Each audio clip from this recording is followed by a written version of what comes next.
Yeah. Uh, yeah.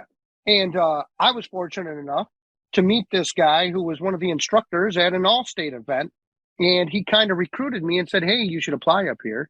And I did and got accepted up there and went to Berklee and got a performance and arranging degree. And that was pretty exciting. And it was great hanging out with the best of the best. I mean, there they bring people in from around the world. I mean, I think when I was there, almost half of the students were foreign students outside the United States. So you really got to hang with a lot of different cultures. You know, you weren't just playing swing jazz or just playing rock when you went to Berklee. You know, I mean, there was real Latin, there was real flamenco, there was, Ukrainian, there was, I mean, it was all over the board, and I learned so much I learned probably more just outside of hanging with other students as I did in the books, you know, but obviously in the books, I wanted to get very schooled in writing and arranging. That was one of my things. I wanted to find concepts on how to write, whether it was for a big band, was small group, got those concepts, came back to Western New York, and moved out to Chicago, Illinois. Sweet home I was a Chicago. young, yep, I was a young man at 20 years old in Chicago, started hitting the streets, playing in the clubs, and I met a couple buddies that now have become lifelong friends of mine who actually I do play with this guy. I didn't actually promote him. Frank Blinko. He actually, you can look him up at frankbang.com.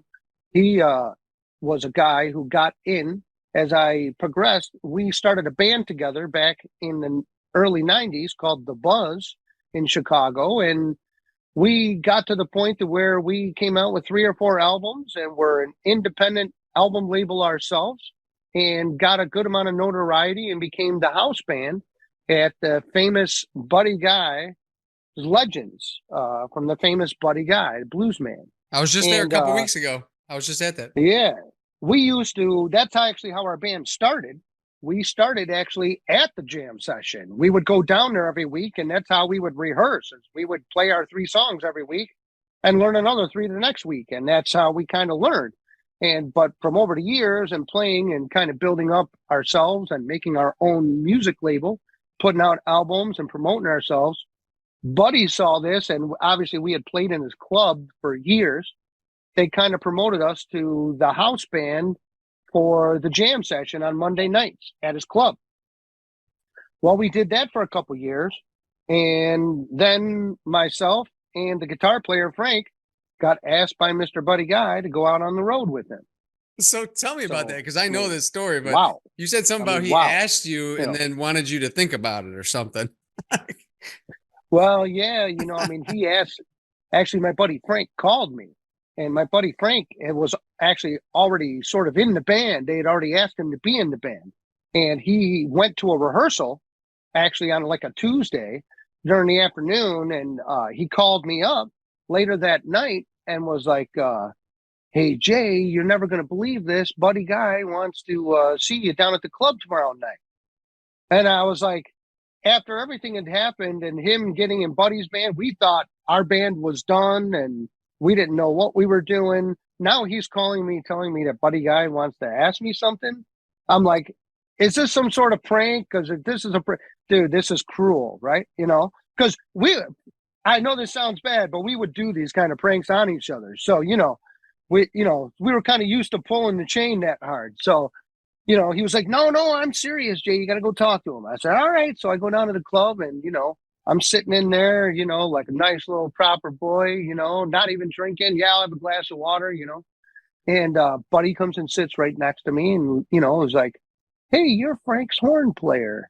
And I'm like, yeah, I'm Jay. And he's like, I got a question for you. Would you like to go out on the road with me? And I'm like, I didn't even know. I was like floored. Like I was not expecting that, you know. And he was like, um, is that a yes or a no? And I was like, yes, sir. I mean, what else do you say, man? I mean, you can't turn that down. No way. So that turned into almost 8 years, So I Now, what mean, what an year? incredible What ride. time frame is this, Jay? This was like 1999 to like '07, you There know. you go.